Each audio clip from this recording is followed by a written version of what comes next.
प्यारे विद्यार्थियों, अज जिहड़े टॉपिक ते असीं गल करनी है वो है राजनीतिक समाजीकरण, पोलीटिकल सोशलाइजेशन। सो इस टॉपिक का असीं मीनिंग अते विशेषतावां डिस्कस करांगे।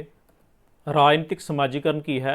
इट इज़ अ प्रोसैस, एक प्रक्रिया है जिस राही व्यक्ति देश के राजनीतिक सभ्याचार विच प्रवेश करता है। सो राजनीतिक समाजीकरण जिहड़ा है इट इज़ अ प्रोसैस, एक प्रक्रिया आ। किहड़ी प्रक्रिया? जिहड़ी व्यक्ति के जन्म तो लैके व्यक्ति के मरण तक चलती है।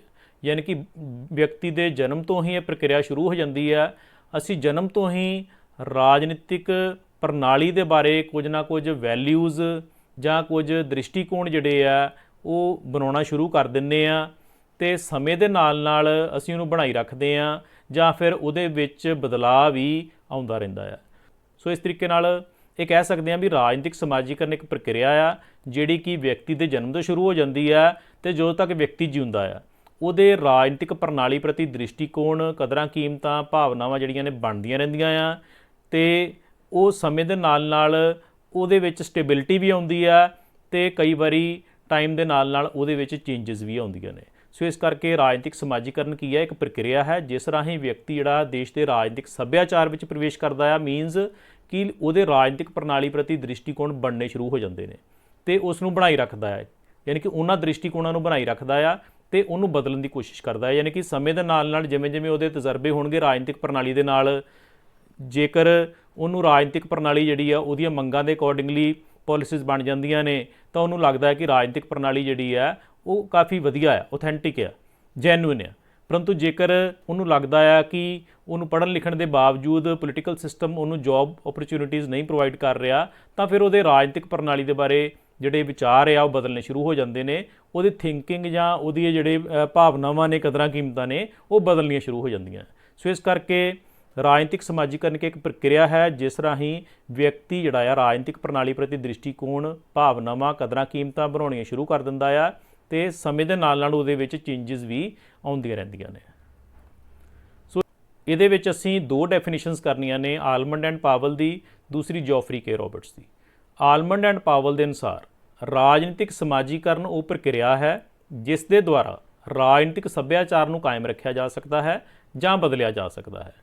इस कारज राही व्यक्तियों नूं राजनीतिक सभ्याचार विच शामिल किया जाता है। किहड़े कारज राही? राजनीतिक समाजीकरण के राही। यानी कि समाज दे विच रहिंदियां उहदे राजनीतिक प्रणाली प्रति जिहड़े दृष्टिकोण आ वो बनने शुरू हो जाते हैं अते राजनीतिक विषयां प्रति उन्हां दे राजनीतिक दृष्टिकोणां दा निर्माण किया जाता है। यानी कि राजनीतिक समाजीकरण के राही व्यक्ति दे राजनीतिक प्रणाली प्रति जां वख-वख राजनीतिक विषयां प्रति जिहड़े दृष्टिकोण आ, राजनीतिक दृष्टिकोण उहदा निर्माण किया जाता है। यानी कि राजनीतिक समाजीकरण की है? एक प्रक्रिया है जिस राही लोकां दे राजनीतिक प्रति दृष्टिकोण जिहड़े आ वो बनने शुरू हो जाते हैं तो व्यक्ति राजनीतिक सभ्याचार विच प्रवेश करता है अते राजनीतिक विषयां प्रति जां वख-वख राजनीतिक मामलिਆਂ प्रति ਉਹਦੇ राजनीतिक दृष्टिकोण जिहड़े आ ਉਹਦਾ निर्माण किया जाता है। जॉफरी के रॉबर्ट्स के अनुसार ਇਹਦੀ ਡੈਫੀਨੇਸ਼ਨ ਕੀ ਹੈ? ਰਾਜਨੀਤਿਕ ਸਮਾਜੀਕਰਨ ਇੱਕ ਅਜਿਹੀ ਵਿਧੀ ਹੈ, ਇਹਨੇ ਵੀ ਪ੍ਰੋਸੈਸ ਦੀ ਗੱਲ ਕੀਤੀ ਹੈ ਕਿ ਇਟ ਇਜ਼ ਅ ਪ੍ਰੋਸੈਸ ਜਿਸ ਰਾਹੀਂ ਇੱਕ ਪਾਸੇ ਤਾਂ ਇੱਕ ਵਿਅਕਤੀ ਰਾਜਨੀਤਿਕ ਪ੍ਰਤੀ ਆਚਾਰ ਵਿਹਾਰ ਅਤੇ ਜਾਣਕਾਰੀ ਪ੍ਰਾਪਤ ਕਰਦਾ ਹੈ, ਯਾਨੀ ਕਿ ਉਹ ਪ੍ਰਕਿਰਿਆ ਹੈ ਜਿਸ ਰਾਹੀਂ ਲੋਕ ਜਿਹੜੇ ਨੇ ਉਹ ਰਾਜਨੀਤੀ ਦੇ ਬਾਰੇ ਆਚਾਰ ਵਿਹਾਰ, ਦ੍ਰਿਸ਼ਟੀਕੋਣ ਜਾਂ ਕਦਰਾਂ ਕੀਮਤਾਂ ਜਿਹੜੀਆਂ ਨੇ ਜਾਂ ਜਾਣਕਾਰੀ ਜਿਹੜੀ ਆ ਪ੍ਰਾਪਤ ਕਰਦਾ ਆ ਅਤੇ ਦੂਜੇ ਪਾਸੇ ਇਸ ਵਿਧੀ ਅਨੁਸਾਰ ਸਮਾਜ ਰਾਜਨੀਤਿਕ ਆਦਰਸ਼ਾਂ ਅਤੇ ਵਿਸ਼ਵਾਸਾਂ ਨੂੰ ਇੱਕ ਪੀੜ੍ਹੀ ਤੋਂ ਦੂਸਰੀ ਪੀੜ੍ਹੀ ਤੱਕ ਪਹੁੰਚਾਉਂਦਾ ਹੈ। ਯਾਨੀ ਕਿ ਅਸੀਂ ਦੇਖਦੇ ਹਾਂ ਆਮ ਤੌਰ 'ਤੇ ਕਿ ਪਰਿਵਾਰ ਦੇ ਵਿੱਚ ਬੱਚਾ ਜਦੋਂ ਰਹਿੰਦਾ ਆ ਤਾਂ ਉਹ ਬਹੁਤ ਕੁਝ ਆਪਣੇ ਪੇਰੈਂਟਸ ਕੋਲੋਂ ਸਿੱਖਦਾ ਆ। ਆਮ ਤੌਰ 'ਤੇ ਵੇਖਿਆ ਜਾਂਦਾ ਹੈ ਕਿ ਜਿਹੜੀ ਪਾਰਟੀ ਨੂੰ ਪੇਰੈਂਟਸ ਵੋਟ ਪਾਉਂਦੇ ਨੇ ਤੇ ਬੱਚੇ ਵੀ ਅੱਗੋਂ ਉਸ ਪਾਰਟੀ ਦੇ ਨਾਲ ਜੁੜ ਜਾਂਦੇ ਆ, ਜਾਂ ਵੱਖ-ਵੱਖ ਰਾਜਨੀਤਿਕ ਵਿਸ਼ਿਆਂ ਪ੍ਰਤੀ ਮਾਤਾ ਪਿਤਾ ਦੇ ਜੋ ਦ੍ਰਿਸ਼ਟੀਕੋਣ ਹੁੰਦੇ ਨੇ ਉਹਦਾ असर उन्होंने बच्चों के उपर पैना सुभाविक है। सो इस तरीके नाल राजनीतिक समाजीकरण की जी प्रक्रिया है वो राजनीतिक सभ्याचार नूं एक पीढ़ी तो दूजी पीढ़ी तक पहुँचाती है। यानी कि एक जनरेशन तो दूजी जनरेशन तक वो जोड़े राजनीतिक विश्वास आ या दृष्टिकोण आ वो ट्रांसफर होंगे ने। अगे आ जांदियां राजनीतिक समाजीकरण दी विशेषतावां। सो राजनीतिक समाजीकरण की पहली विशेषता की है? राजनीतिक समाजीकरण व्यक्ति नूं देश के राजनीतिक सभ्याचार में शामिल करने की प्रक्रिया है। ਸੋ ਰਾਜਨੀਤਿਕ ਸਮਾਜੀਕਰਨ ਇੱਕ ਪ੍ਰਕਿਰਿਆ, ਕਾਹਦੀ ਪ੍ਰਕਿਰਿਆ ਆ? ਵਿਅਕਤੀ ਨੂੰ ਦੇਸ਼ ਦੇ ਰਾਜਨੀਤਿਕ ਸੱਭਿਆਚਾਰ ਵਿੱਚ ਸ਼ਾਮਲ ਕਰਨ ਦੀ। ਇਹ ਅਜਿਹੀ ਸਿਖਲਾਈ ਪ੍ਰਕਿਰਿਆ ਹੈ ਜਿਸ ਰਾਹੀਂ ਵਿਅਕਤੀ, ਖਾਸ ਤੌਰ 'ਤੇ ਨੌਜਵਾਨ ਪੀੜ੍ਹੀ ਦੇ ਮਨ ਵਿੱਚ ਰਾਜਨੀਤਿਕ ਆਦਰਸ਼ਾਂ, ਰੁਚੀਆਂ ਅਤੇ ਦ੍ਰਿਸ਼ਟੀਕੋਣਾਂ ਨੂੰ ਬਿਠਾਉਣ ਦਾ ਯਤਨ ਕੀਤਾ ਜਾਂਦਾ ਹੈ। ਸੋ ਇਹਦੇ ਵਿੱਚ ਗੱਲ ਕੀਤੀ ਹੈ ਕਿ ਰਾਜਨੀਤਿਕ ਸਮਾਜੀਕਰਨ ਇੱਕ ਪ੍ਰਕਿਰਿਆ ਆ। ਕਿਹੜੀ ਪ੍ਰਕਿਰਿਆ ਆ? ਜਿਹਦੇ ਰਾਹੀਂ ਲੋਕਾਂ ਨੂੰ ਦੇਸ਼ ਦੇ ਰਾਜਨੀਤਿਕ ਸੱਭਿਆਚਾਰ ਵਿੱਚ ਸ਼ਾਮਲ ਕੀਤਾ ਜਾਂਦਾ ਹੈ। ਯਾਨੀ ਕਿ ਅਸੀਂ ਜਨਮ ਤੋਂ ਹੀ ਸਿੱਖਣਾ ਸ਼ੁਰੂ ਕਰ ਦਿੰਦੇ ਹਾਂ, ਰਾਜਨੀਤੀ ਪ੍ਰਤੀ ਸਾਡੇ ਜਿਹੜੇ ਦ੍ਰਿਸ਼ਟੀਕੋਣ ਨੇ ਬੰਨੇ ਸ਼ੁਰੂ ਹੋ ਜਾਂਦੇ ਨੇ, ਅਤੇ ਨੌਜਵਾਨ ਪੀੜ੍ਹੀ ਜਿਹੜੀ ਹੈ ਉਹਦੇ ਮਨ ਵਿੱਚ ਰਾਜਨੀਤਿਕ ਆਦਰਸ਼ਾਂ, ਰੁਚੀਆਂ ਅਤੇ ਦ੍ਰਿਸ਼ਟੀਕੋਣਾਂ ਨੂੰ ਬਿਠਾਉਣ ਦਾ ਯਤਨ ਕੀਤਾ ਜਾਂਦਾ ਹੈ। ਸੋ ਬਹੁਤ ਸਾਰੇ ਸਾਧਨ ਆ, ਬਹੁਤ ਸਾਰੇ ਤਰੀਕੇ ਨੇ, ਬਹੁਤ ਸਾਰੇ ਮਾਧਿਅਮ ਨੇ ਜਿਹਦੇ ਰਾਹੀਂ ਲੋਕਾਂ ਦੇ ਜਿਹੜੇ ਰਾਜਨੀਤਿਕ ਦ੍ਰਿਸ਼ਟੀਕੋਣ ਆ ਡਿਵੈਲਪ ਕਰਨ ਦੀ ਕੋਸ਼ਿਸ਼ ਕੀਤੀ ਜਾਂਦੀ ਹੈ। ਉਦਾਹਰਨ ਦੇ ਤੌਰ 'ਤੇ ਜੇਕਰ ਹੁਣ ਆਪਾਂ ਦੇਖਦੇ ਹਾਂ ਕਿ ਲੋਕਤੰਤਰ ਦੇ ਵਿੱਚ ਜਦੋਂ ਚੋਣਾਂ ਹੁੰਦੀਆਂ ਨੇ ਅਤੇ ਪੋਲੀਟੀਕਲ ਰੈਲੀਜ਼ ਹੁੰਦੀਆਂ ਨੇ, ਲੋਕ ਉਹਨਾਂ ਰੈਲੀਆਂ ਵਿੱਚ ਜਾਂਦੇ ਨੇ, ਲੀਡਰ ਆਪਣੇ ਭਾਸ਼ਣ ਦਿੰਦੇ ਨੇ ਅਤੇ ਲੋਕ ਉਹਨਾਂ ਭਾਸ਼ਣਾਂ ਨੂੰ ਸੁਣ ਕੇ ਕਈ ਵਾਰੀ ਇੰਪਰੈਸ ਹੋ ਜਾਂਦੇ ਨੇ। ਯਾਨੀ ਕਿ ਜੋ ਵੀ ਉਹ ਭਾਸ਼ਣ ਦਿੰਦੇ ਨੇ ਉਹਦਾ ਲੋਕਾਂ ਦੇ ਮਨ ਦੇ ਉੱਤੇ ਉਹਦਾ ਅਸਰ ਪੈਣਾ ਜਿਹੜਾ ਸੁਭਾਵਿਕ ਆ। ਸੋ ਇਸ ਤਰੀਕੇ ਨਾਲ ਨਿਊਜ਼ ਸੁਣਦੇ ਆ, ਅਖਬਾਰ ਪੜ੍ਹਦੇ ਆ। ਸੋ ਇਹ ਸਾਰੇ ਮਾਧਿਅਮਾਂ ਦੇ ਰਾਹੀਂ ਵਿਅਕਤੀ ਦੇ ਜਿਹੜੇ ਰਾਜਨੀਤਿਕ ਵਿਸ਼ਵਾਸ ਹੈ ਜਾਂ ਦ੍ਰਿਸ਼ਟੀਕੋਣ ਆ ਉਹ ਡਿਵੈਲਪ ਕਰਨ ਦੀ ਕੋਸ਼ਿਸ਼ ਕੀਤੀ ਜਾਂਦੀ ਹੈ। ਦੂਸਰਾ ਪੁਆਇੰਟ ਹੈ ਰਾਜਨੀਤਿਕ ਸਮਾਜੀਕਰਨ ਵਿੱਚ ਰਸਮੀ ਅਤੇ ਗੈਰ ਰਸਮੀ ਦੋਹਾਂ ਤਰ੍ਹਾਂ ਦਾ ਗਿਆਨ ਸ਼ਾਮਲ ਹੈ। ਯਾਨੀ ਕਿ ਰਾਜਨੀਤਿਕ ਸਮਾਜੀਕਰਨ ਦੀ ਜਿਹੜੀ ਪ੍ਰਕਿਰਿਆ ਆ ਉਹਦੇ ਵਿੱਚ ਰਸਮੀ ਅਤੇ ਗੈਰ ਰਸਮੀ ਦੋਹਾਂ ਤਰੀਕਿਆਂ ਦੇ ਨਾਲ ਲੋਕਾਂ ਦੇ ਰਾਜਨੀਤਿਕ ਪ੍ਰਣਾਲੀ ਪ੍ਰਤੀ ਦ੍ਰਿਸ਼ਟੀਕੋਣ ਜਿਹੜੇ ਆ ਉਹ ਡਿਵੈਲਪ ਕੀਤੇ ਜਾਂਦੇ ਆ। ਰਸਮੀ ਸਾਧਨ ਕਿਹੜੇ ਨੇ ਰਾਜਨੀਤਿਕ ਸਮਾਜੀਕਰਨ ਦੇ? ਜਿਹੜੇ ਮੈਥਡਸ ਪਲੈਨਡ ਆ, ਜਿੱਦਾਂ ਹੁਣ ਬੱਚਾ ਸਕੂਲ ਦੇ ਵਿੱਚ ਆਉਂਦਾ ਆ, ਕਾਲਜ 'ਚ ਜਾਂਦਾ ਆ, ਯੂਨੀਵਰਸਿਟੀ ਜਾਂਦਾ ਆ, ਇਹ ਜਿਹੜੇ ਰਸਮੀ ਸਾਧਨ ਆ ਕਿਉਂਕਿ ਇਹ ਸਾਰੇ ਪਲੈਨਡ ਆ। ਬੱਚਾ ਪਲੈਨਿੰਗ ਦੇ ਤਹਿਤ ਐਡਮਿਸ਼ਨ ਲੈਂਦਾ ਆ, ਪਲੈਨਿੰਗ ਦੇ ਤਹਿਤ ਉਹਦਾ ਜਿਹੜਾ ਸਿਲੇਬਸ ਡਿਸਾਈਡ ਹੁੰਦਾ ਆ, ਪਲੈਨਿੰਗ ਦੇ ਤਹਿਤ ਉਹਨੂੰ ਪੜ੍ਹਾਇਆ ਜਾਂਦਾ ਹੈ। ਇਹ ਸਾਰਾ ਕੁਝ ਪ੍ਰੀ ਪਲੈਨਡ ਆ। ਸੋ ਇਹਨਾਂ ਨੂੰ ਰਸਮੀ ਸਾਧਨ ਕਿਹਾ ਜਾਂਦਾ ਹੈ। ਸੋ ਰਾਜਨੀਤਿਕ ਸਮਾਜੀਕਰਨ ਜਿਹੜਾ ਆ ਉਹ ਇਹਨਾਂ ਦੋਹਾਂ ਸਾਧਨਾਂ ਦੇ ਜ਼ਰੀਏ ਹੁੰਦਾ ਹੈ, ਯਾਨੀ ਕਿ ਰਸਮੀ ਅਤੇ ਗੈਰ ਰਸਮੀ। ਯਾਨੀ ਕਿ ਬੱਚਾ ਸਕੂਲ ਦੇ ਵਿੱਚੋਂ ਵੀ ਸਿੱਖਦਾ ਆ, ਕੁਝ ਨਾ ਕੁਝ ਰਾਜਨੀਤੀ ਪ੍ਰਤੀ ਦ੍ਰਿਸ਼ਟੀਕੋਣ ਜਾਂ ਉਹਦੀਆਂ ਕਦਰਾਂ ਕੀਮਤਾਂ ਜਿਹੜੀਆਂ ਡਿਵੈਲਪ ਹੁੰਦੀਆਂ ਨੇ। ਅਤੇ ਗੈਰ ਰਸਮੀ ਕਿੱਦਾਂ ਆ ਕਿ ਜਦੋਂ ਬੱਚਾ ਪਰਿਵਾਰ ਦੇ ਵਿੱਚ ਵਿਚਰਦਾ ਆ, ਆਪਣੇ ਮਾਤਾ ਪਿਤਾ ਨਾਲ ਗੱਲਬਾਤ ਕਰਦਾ ਆ ਜਾਂ ਮਾਤਾ ਪਿਤਾ ਨੂੰ ਕਿਸੇ ਹੋਰ ਨਾਲ ਗੱਲਬਾਤ ਕਰਦੇ ਹੋਏ ਸੁਣਦਾ ਆ, ਉਹ ਵਿਚਾਰ ਸੁਣਦਾ ਆ ਉਹਨਾਂ ਦੇ, ਤਾਂ ਉਹਨਾਂ ਵਿਚਾਰਾਂ ਦਾ ਵੀ ਉਸ ਬੱਚੇ ਦੇ ਮਨ ਦੇ ਉੱਪਰ ਪ੍ਰਭਾਵ ਪੈਣਾ ਜਿਹੜਾ ਸੁਭਾਵਿਕ ਆ।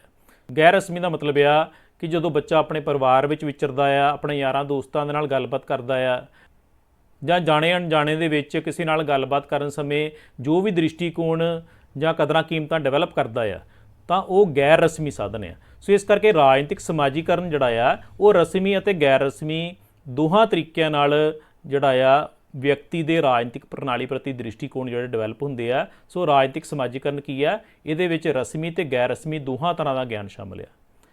ਥਰਡ ਪੁਆਇੰਟ ਆ ਇੱਕ ਪੀੜ੍ਹੀ ਤੋਂ ਦੂਸਰੀ ਪੀੜ੍ਹੀ ਤੱਕ ਰਾਜਨੀਤਿਕ ਕਦਰਾਂ ਕੀਮਤਾਂ ਨੂੰ ਪਹੁੰਚਾਉਣ ਦੀ ਪ੍ਰਕਿਰਿਆ। ਸੋ ਰਾਜਨੀਤਿਕ ਸਮਾਜੀਕਰਨ ਕੀ ਆ?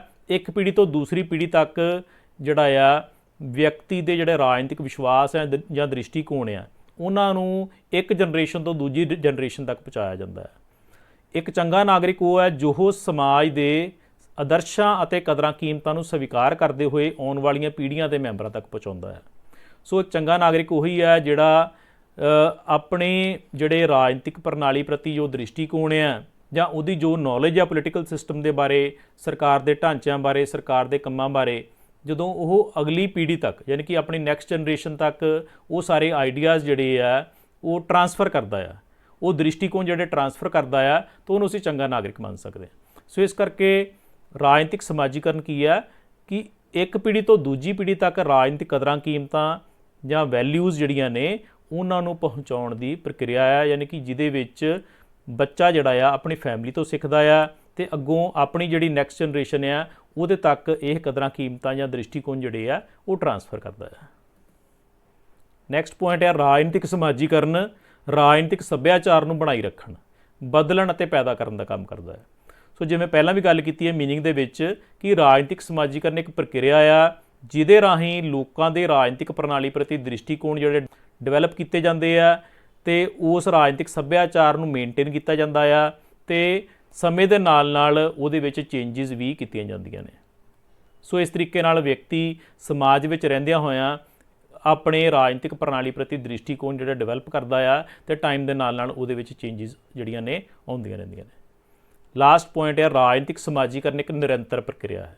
ਯਾਨੀ ਕਿ ਜਦੋਂ ਤੱਕ ਅਸੀਂ ਸਮਾਜ ਦੇ ਵਿੱਚ ਰਹਿੰਦੇ ਹਾਂ ਉਦੋਂ ਤੱਕ ਅਸੀਂ ਕੁਝ ਨਾ ਕੁਝ ਸਿੱਖਦੇ ਹਾਂ, ਅਸੀਂ ਰੋਜ਼ ਕੁਝ ਨਾ ਕੁਝ ਸਿੱਖਦੇ ਹਾਂ। ਜੇ ਅਸੀਂ ਰੋਜ਼ ਅਖਬਾਰ ਪੜ੍ਹਦੇ ਹਾਂ, ਰੋਜ਼ ਟੀਵੀ ਦੇ ਉੱਤੇ ਰਾਜਨੀਤੀ ਨਾਲ ਜੁੜੀਆਂ ਖਬਰਾਂ ਸੁਣਦੇ ਹਾਂ ਜਾਂ ਇਹਨਾਂ ਲੀਡਰਾਂ ਦੇ ਭਾਸ਼ਣ ਸੁਣਦੇ ਹਾਂ, ਤੇ ਸਾਡੇ ਰਾਜਨੀਤੀ ਪ੍ਰਤੀ ਦ੍ਰਿਸ਼ਟੀਕੋਣ ਜਿਹੜੇ ਆ ਉਹ ਬਣਦੇ ਰਹਿੰਦੇ ਨੇ ਤੇ ਬਦਲਦੇ ਰਹਿੰਦੇ ਆ, ਕਿਉਂਕਿ ਸਾਨੂੰ ਬਹੁਤ ਕੁਝ ਸਿੱਖਣ ਨੂੰ ਮਿਲਦਾ ਹੈ। ਸੋ ਇਸ ਕਰਕੇ ਜਦੋਂ ਤੱਕ ਅਸੀਂ ਸਮਾਜ ਦੇ ਵਿੱਚ ਵਿਚਰਦੇ ਹਾਂ, ਜਦੋਂ ਤੱਕ ਵਿਅਕਤੀ ਜਿਉਂਦਾ ਆ, ਉਦੋਂ ਤੱਕ ਉਹ ਰਾਜਨੀਤਿਕ ਸਮਾਜੀਕਰਨ ਦੀ ਪ੍ਰਕਿਰਿਆ ਜਿਹੜੀ ਆ ਉਹ ਚੱਲਦੀ ਰਹਿੰਦੀ ਹੈ।